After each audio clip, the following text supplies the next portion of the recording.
মেয়েদের ডিভোর্স হয় 3 কারণে। কয় কারণে? শুনে নেয়, জোরে বলেন কয় কারণ? এক, যেই মেয়ে কথায় কথায় ঝগড়া করে, কথায় কথায় জেদ দেখায়, সেই মেয়ের সংসার বেশি দিন টেকে না। কিছু মেয়ে জেদি টাইপের আছে, এরকম মেয়ে যুবক ভাইরা আছে না নাই? খুব জেদি, যা বলবে ইয়ে মে করকে হি রহুঙ্গা, ইয়ে মুঝে করনা হি হ্যায়।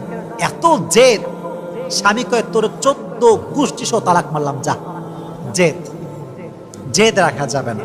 আমার বোনেরা, যারা আমাকে অনলাইনে শুনবেন, প্রিয় বোনেরা, আমি আপনাদেরকে I am requesting you from my heart, আপনি এই জেদি টাইপের অ্যাটিটিউড বিলং করবেন না, 1 নাম্বার।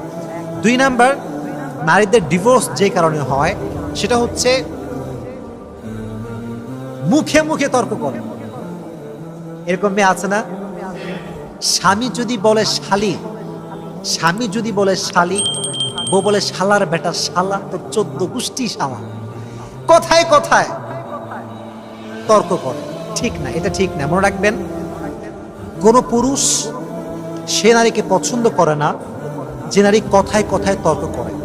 নারীর সবচেয়ে সুন্দর গুণ হচ্ছে নারী হবে বিনয়ী, নারী হবে সভ্য, নারী কথায় কথায় তর্ক করবে না। এমন নারী যদি কোনো মেয়ে হতে পারে, পুরুষ তার প্রেমে পড়বে, পুরুষ তাকে ভালোবাসবে, আজীবন তার সঙ্গে সংসার করবে, এখানে কোনো সন্দেহ থাকতে পারে?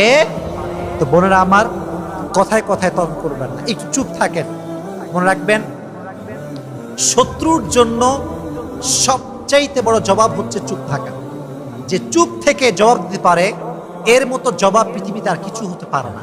তুমি আমাকে গালি দিচ্ছ, আমি চুপ আছি। তুমি আমার বদনাম করছো, আমি চুপ আছি। আমি চুপ থাকার মাধ্যমে প্রমাণ দিয়েছি আমার মাঝে সবরের গুণ আছে।